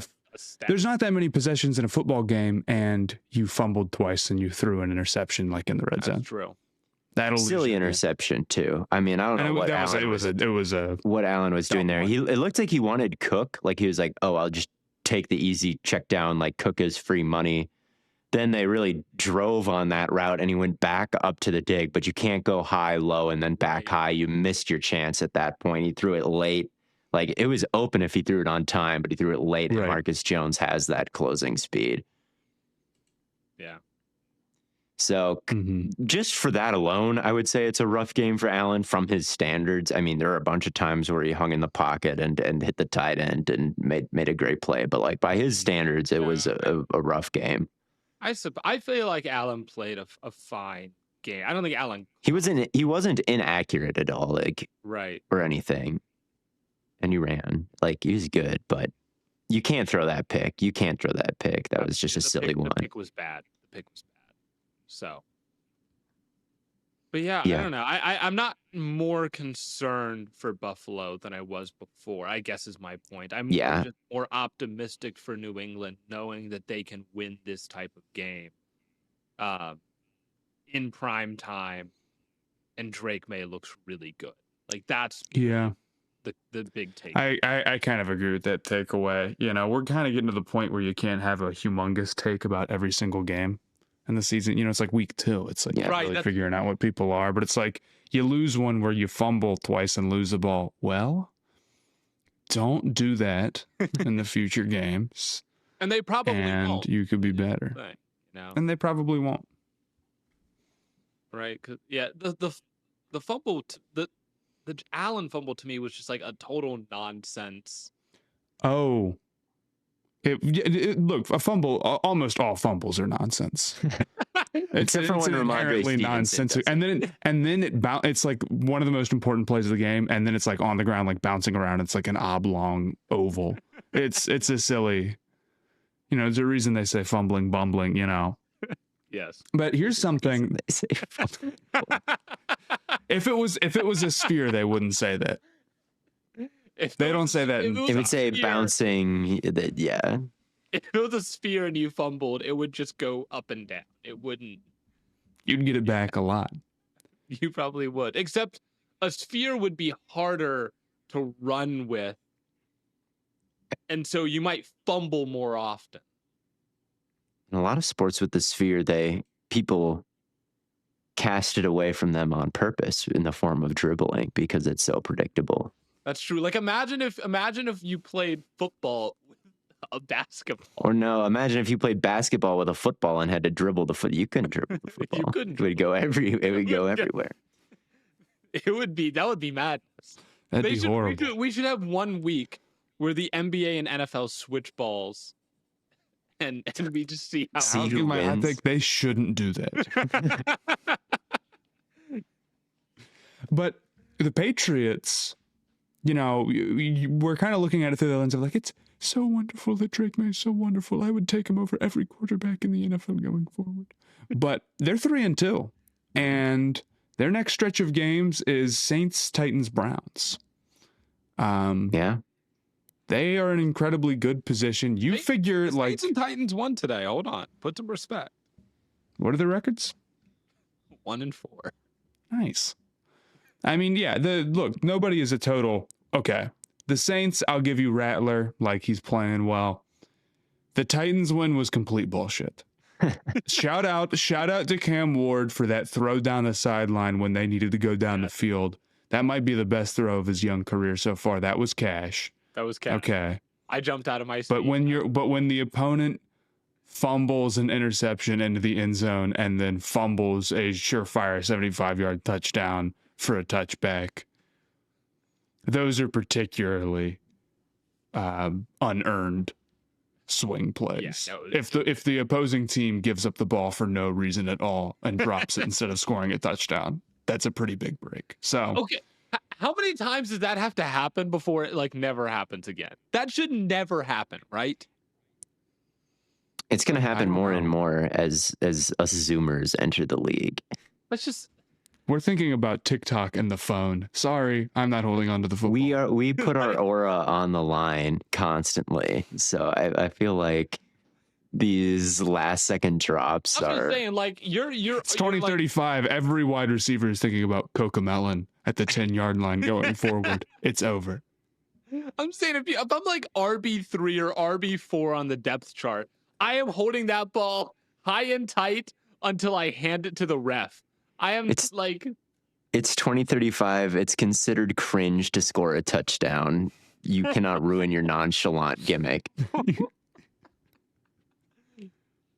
There's 10 teams left that like actively care about winning. The rest of them. Yep. Barry Sanders would have an aneurysm watching.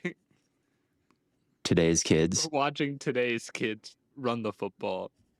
Jim Brown is rolling in his grave right now. Charles Woodson used to, if he got like a pick six, he used to run towards the goal line.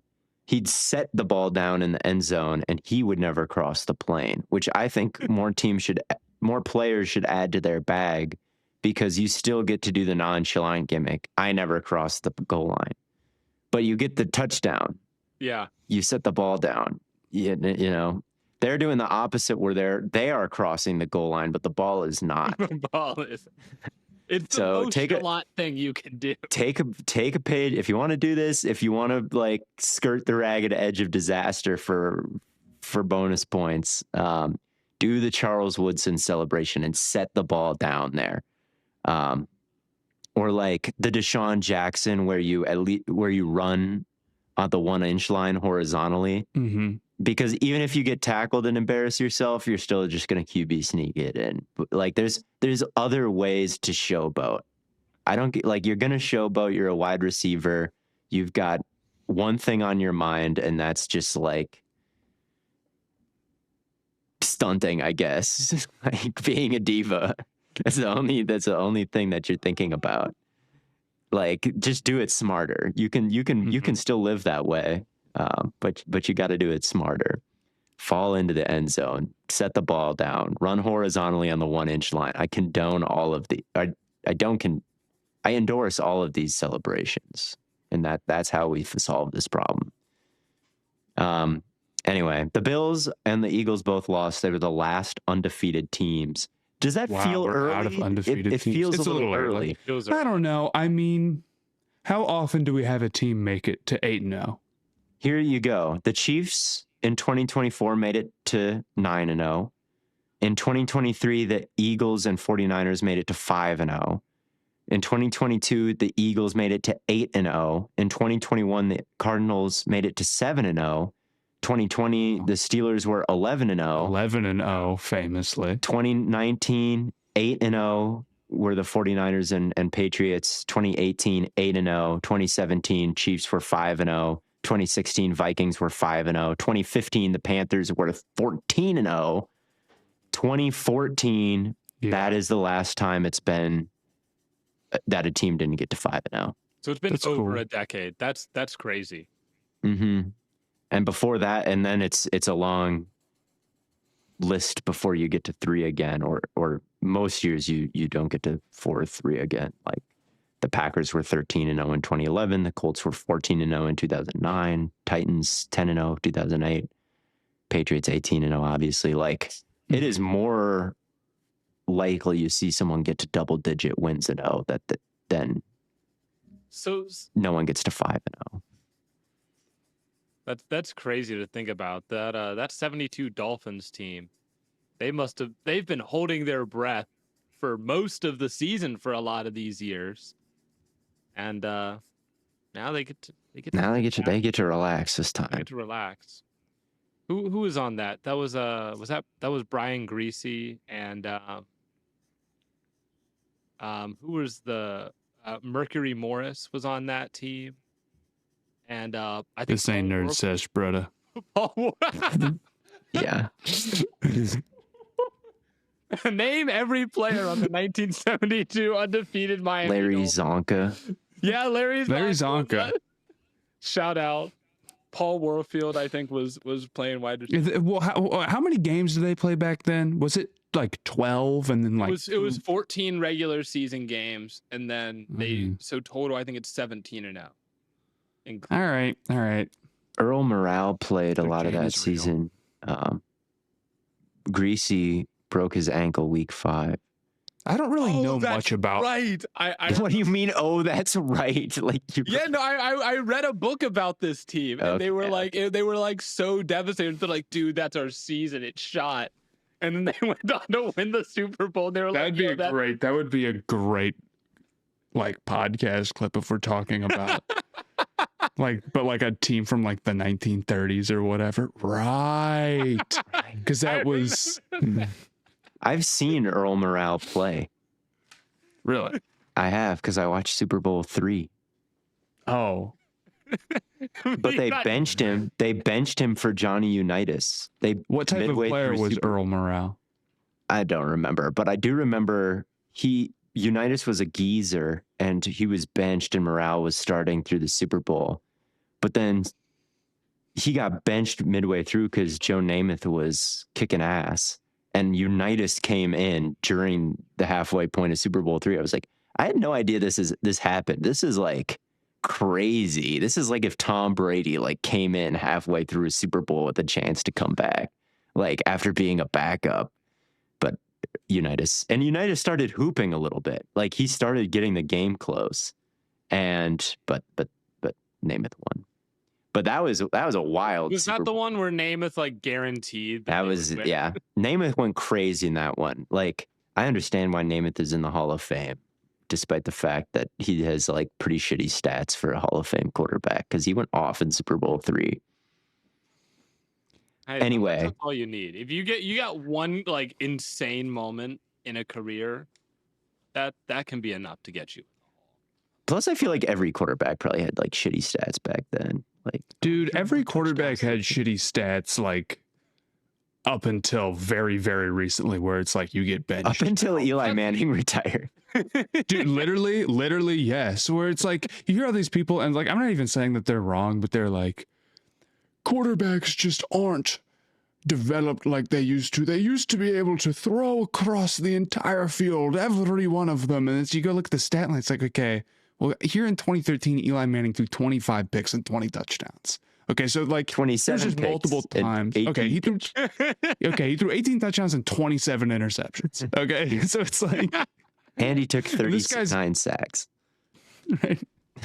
It's like, so they just don't let you do that anymore. No, they don't let you throw 2 interceptions every single game.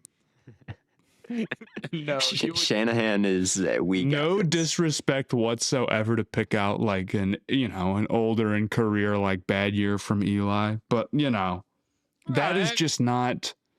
It's like some like crazy anomaly that like a guy had 30 touchdowns and 30 interceptions, and 30 interceptions is crazy high, but like, dude, there's a reason why they're not letting guys who can't get across the whole field. But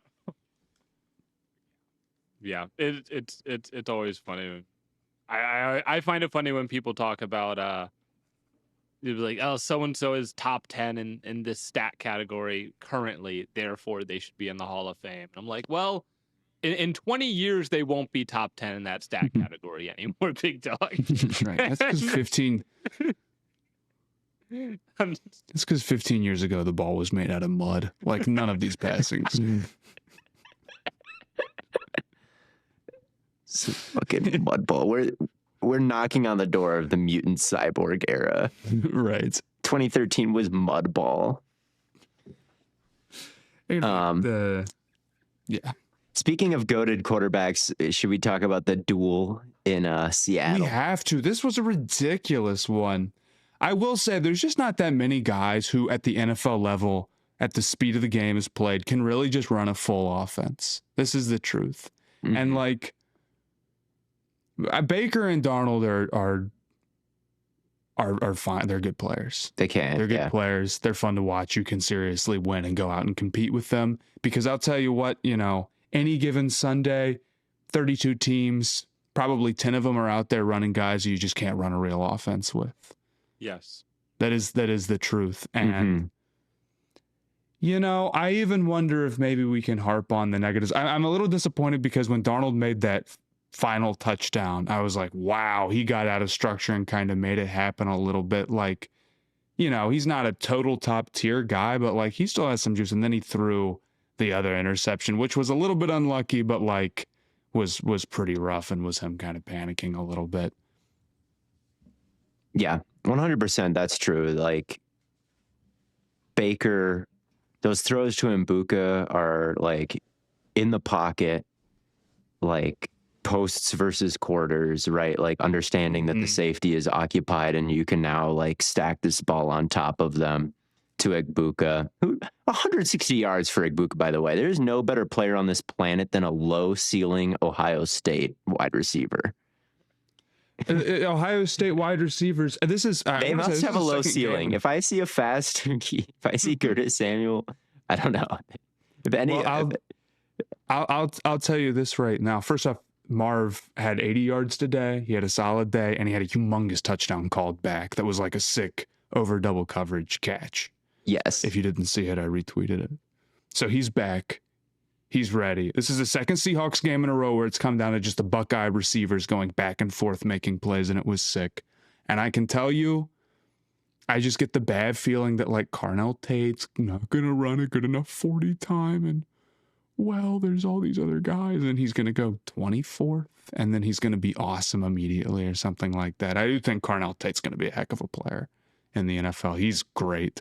But I mean, what is Egbuka at right now statistically?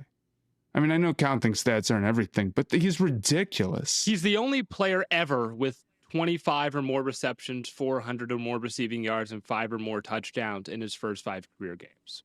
It's so I mean, you know, I remember vividly. What else can you say? We've already talked about this a million times. Theo and I at one point were like, yeah, dude, he's perfect. He's the perfect football player. He's going to be MVP. And here he is, MVP of the league. Yeah, he's just crazy smart. I always think Why about are you trying to exclude me from the Egbuka train right because there? No, you were telling Theo and I to cool on Egbuka because we were getting a little too excited. I think you comped him to Justin Jefferson at one point. Right. Which I do think he doesn't have that kind of maybe like wiggliness. I don't think he's him. Quite Justin Jefferson. And yeah, I don't think that he's gonna be like the GOAT maybe, but I think the Jeremiah Smith play against Notre Dame just shows you everything that you need to know about Egbuka, where like he called out the play and like he was in the slot and he wasn't targeted there, but he like won at a comical level, like with his physicality, with his footwork against a double team like that. He's the guy that they bracketed in the slot, and he cooked both of them on that route and made the call pre-snap. It's like he just does everything. He's a pro who played in college last year. You know, like he's been a guy who's ready to contribute longer than this year, and that's why I'm not surprised that he's coming out and immediately is indispensable for a 4-1 football team right away. Yeah, this was a game between two dark horses in the NFC. Like, if no one's going to reach out and take this thing, if the Eagles aren't going to reach out and take this thing, if the Packers aren't going to reach out and take this thing, if the Lions aren't going to reach out and take this thing, like the Seahawks and the Buccaneers are at the top of the list of like the next tier of teams, the dark horses, the sleepers, whatever you wanted to say, like that will go to the Super Bowl if those guys don't do it. And they both looked that caliber today to me. I mean, the Seahawks were extremely banged up in the secondary. They didn't have Woolen out there for a lot of it. They didn't have Julian Love. Like they were starting fucking Kendrick and Pritchett for a lot of it, and number 39 at safety. It was a depleted unit. So I can forgive them a little bit for falling off on defense, but it's like Darnold and JSN, and I mean JSN is I mean, speaking of Justin Jefferson, I think JSN is my favorite guy to watch like track and adjust to the football outside of It's incredible how good he is at that. It's really, really incredible. I completely agree. K9 had a great day. The offensive line has benefited so much from the change of Seattle's weapons are great. They have great weapons, don't they? K9, awesome. JSN, true wide receiver 1, pushing to be a top 5 wide receiver as it stands right now. If he keeps playing like this, there's no question about it. Barner had some great moments after the catch. Yeah. Horton had some he had that big touchdown, and he's been good as, you know, a day 3 rookie already. They're a good team, man. Derek Young had a sick catch on the Darnold rollout. Like, I don't know how he came down with that. Just unbelievable. And on the other side, like, Baker was getting so many buckets too, rolling out under some pressure. He had the touchdown at the end to Shepard. Early in the game, he was rolling to his left, like kind of had to flip his hips over to the right, hit Otten on the crosser. Like, He's done I think this is one of the best games of his career, if not the best game of his career. Like, he had 26 EPA points. Like, you can attribute that much of the scoring directly to him. They couldn't really run the ball either. Couldn't like, really run the ball. On the passing game. He never had any near picks. Like, he protected the ball. Like, no one dropped anything. Like, it was just clean. He didn't fumble. He didn't really take any bad sacks. I think he took at least one sack that wasn't his fault. There was a blitz that just came completely free. They didn't see it. Maybe it was a protection thing, but like, he could have called something out. But in the moment, it's not like he was just nervous or fell over or did something embarrassing or anything like that. So yeah, I think like he played as clean of a game as he has in the last, year and a half now with the Buccaneers. And yeah, super accurate, just dead on. The post to Igbuka for the touch, I guess there were two, the 20-yard touchdown, I think in the third quarter. Like, don't quite know how he saw that. Like, there were some guys directly in his face. He's a bit of a shorter dude, so it's like he's not throwing it blind. I'm sure you can see through the creases, but like, to put it in just the right spot like he did for Igbuka, like you said, Matt, he can operate a full offense. There's no limitation you can do. I always worry about him because of how many negative plays he had last year. Same thing with Darnold. Those guys were both top 5 in negative plays last year. And I'm worried that that'll like come out at a bad time still with them. But so far this season, it really hasn't. And they're playing really good football. I think you can win a Super Bowl with both of them. I mean, if Hurts can win a Super Bowl, I'm thinking you can win a Super Bowl with both of them. If Purdy can get to a Super Bowl, I think they're honestly, that. I'll just be like, I'm not even going to say that I've never talked about it before or said this it before. The concept of can you win a Super Bowl with them, like, it doesn't really make sense. Like, you could win a Super Bowl with anybody if the rest of the team is good enough. You know what I'm saying? And like, like Foles won a Super Bowl. And I guess he was playing great then, but not all the way through that playoff run. My team lost to 2015 Peyton Manning in the Super Bowl. Fair enough. Like, you can get that shit done with anybody, hypothetically. You can get that shit done with you and I back there.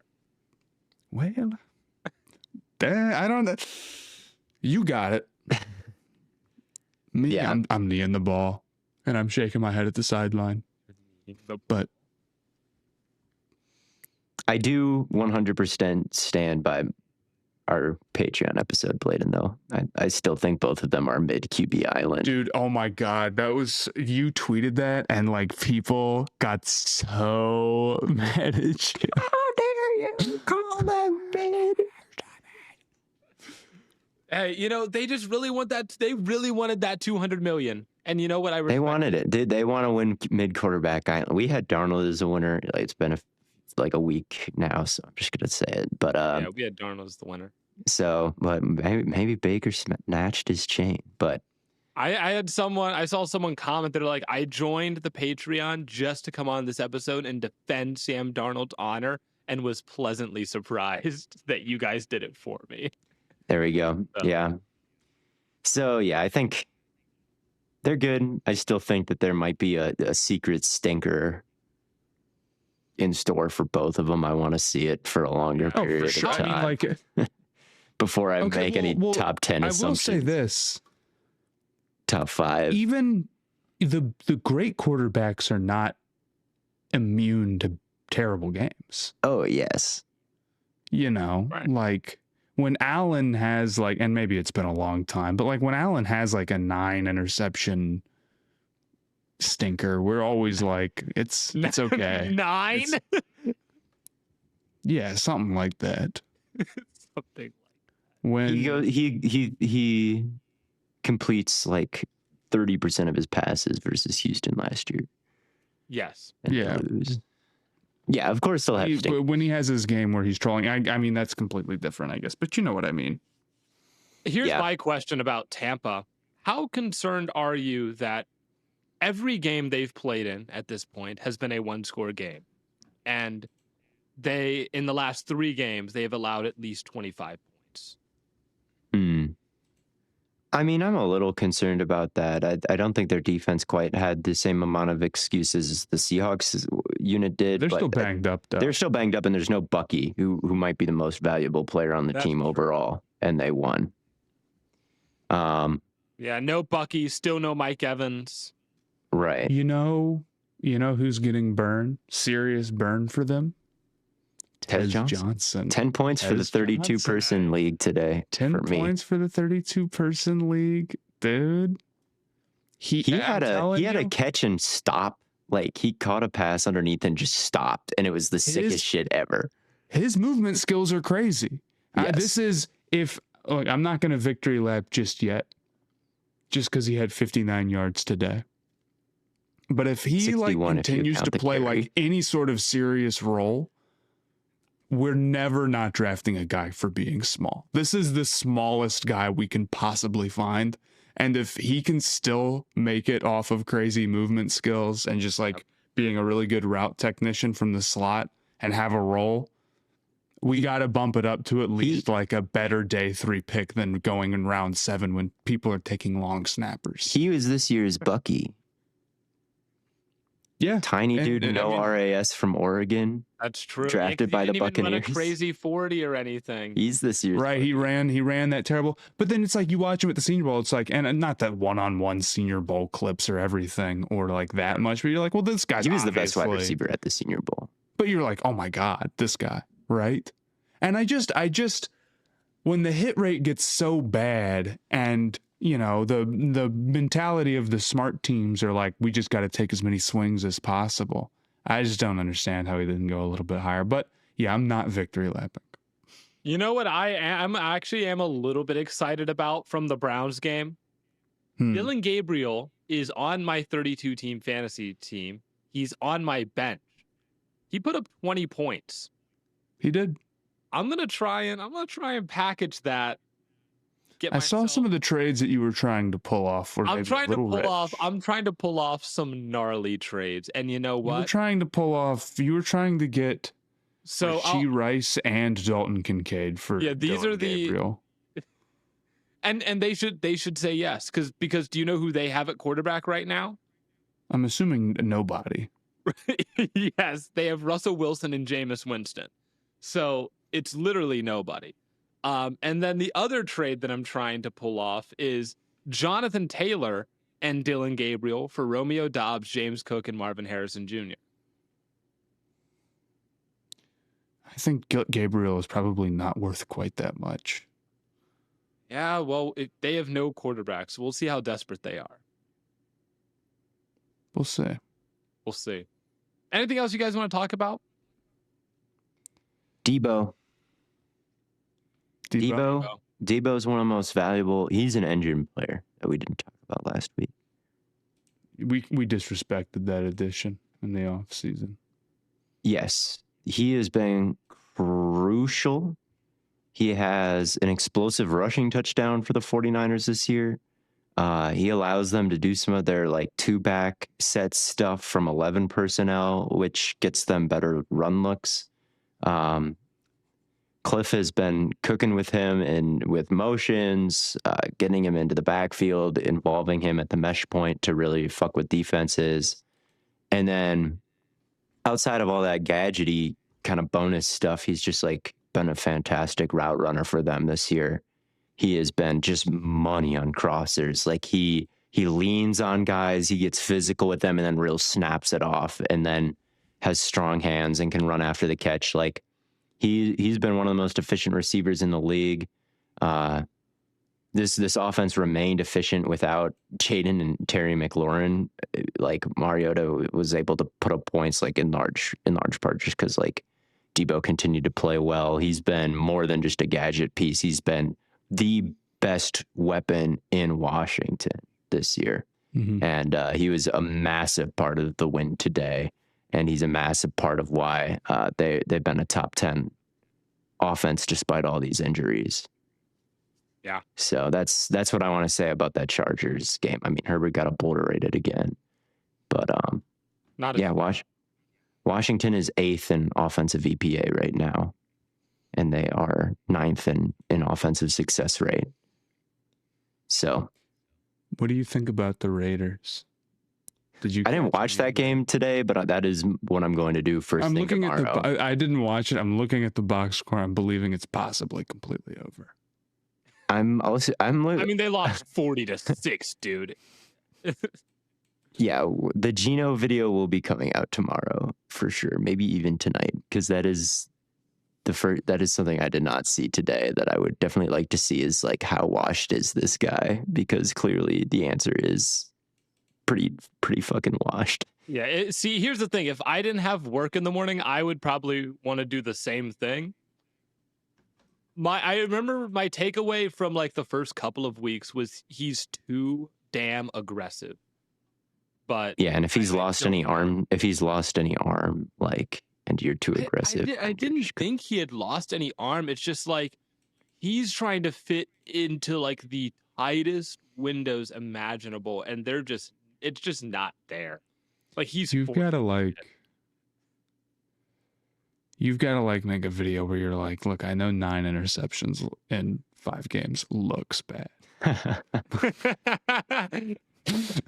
But well, I never changed my mind, Matt. I've never changed my mind. You've never. I'd rather throw 9 interceptions than take 7 sacks. I would rather throw 9 interceptions than be Baker. You gotta find a way. Yeah, if you can find a way to construe it in a way that he's like still having a better season than Baker Mayfield. I would rather lose by 40 to the Colts than go. If you made like a genuine Geno over Baker video right now, I'd fear for your life, bro. Yeah, it's tempting. Hey, I haven't watched the film. Maybe it's still true. Maybe. I mean, who knows? You got to pull out the 9 interceptions that says it. Well, Geno's thrown far less turnover-worthy plays. That honestly that might actually be true. Let's pull up the PFF premium. They won't be from today, so they won't be from today. Geno had a bunch today, I'm sure. One was tipped. Although tips, I think probably don't get enough credit for being. It depends. Like people were trying to say, like the Darnold tip was like, oh well, it was like, but he like threw it off the guy's helmet, like that one. Theo, you're gonna have a little bit of ammo because coming into this week, Baker Mayfield led the NFL in turnover-worthy plays. Yeah, of course he did. That's why he's mid. Like that is. They don't want to. Yeah, I'm not surprised by that. I'll give you the top, I guess, 5. It goes Baker Mayfield, Spencer Rattler, Tua Tagovailoa, Geno Smith, Russell Wilson, and then Russ is also tied with Bo Nix and Trevor Lawrence. I like how half of those guys are my guys famously, and half of those guys are not my guys famously. And then after that, the 4 guys after that are Lamar Jackson, Aaron Rodgers, Bryce Young, and Joe Flacco. Sure. No Jordan Love, I see. I thought he was the most turnover prone. Jordan Love. But they told me that he was the most. Jordan Love is sitting here at 4, tied for 17th. But that is also tied with J.J. McCarthy and Carson Wentz, who we each have 4 individually. Shout out. So, who is the least? Let me go like 20% minimum dropbacks first before I do that. You gotta hope that. Like you gotta guess 50. Okay. Who has the least turnover-worthy plays of 50% of the dropback players? My guess would be Daniels probably doesn't qualify. Maybe Allen? Allen is tied for 2nd. Maye? No, he's had some picks. Caleb's. I don't know. Who is it? Darnold. All right. Ultimate. Darnold is the least. Baker's the most coming into this game, you say? Coming into this game. Yeah. Very interesting. Baker haters were eating good. He gave us 4 incompletions to work with. Yeah, If you should make a video about all this and complete. That is so funny. Baker haters up here. A completion can also be a turnover worthy play. So if you find some completions that you're like, Dude, well, 12% of Baker's throws hit the ground today. That's embarrassing, bro. That's embarrassing. You don't address it. You're literally only looking at the 4 incompletions he had. You just make it like, I just don't know. This Baker sucked today. So true. Shout out Ashton Genty for somehow getting me 15.9 fantasy points on ESPN. Don't know how he did it. What was the? Oh, we averaged 4.8 yards per carry. We're good. Yeah. That's all we care about. We're just trying to get our average up to reasonable. He caught 5 passes. Okay. God bless him. Yeah. He's so good, too. Trey Tucker, dude. Okay, we're at 4.3 behind the worst offensive line of all time. This is not bad. It could be so much worse. It could be worse. It could be. But I think that'll do it for another episode of Stay Hot. Thank you all so much for tuning in. As always, we've got lots of stuff coming your way. If you're on the Patreon, we, of course, got stuff coming for that. And then we'll be back with another episode Thursday morning for you. But until then, thank you all. And from your favorite fellows here at Stay Hot, we'll catch you on the flippity flop.